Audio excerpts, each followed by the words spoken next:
ಅಂದ ಅಂದರೇನು ನೀನೇ ಅಂದೆ ನಾನು.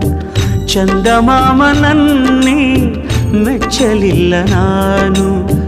ಕಾಯಿಸಬೇಡ ಬಾರೇ ಬಾರೇ.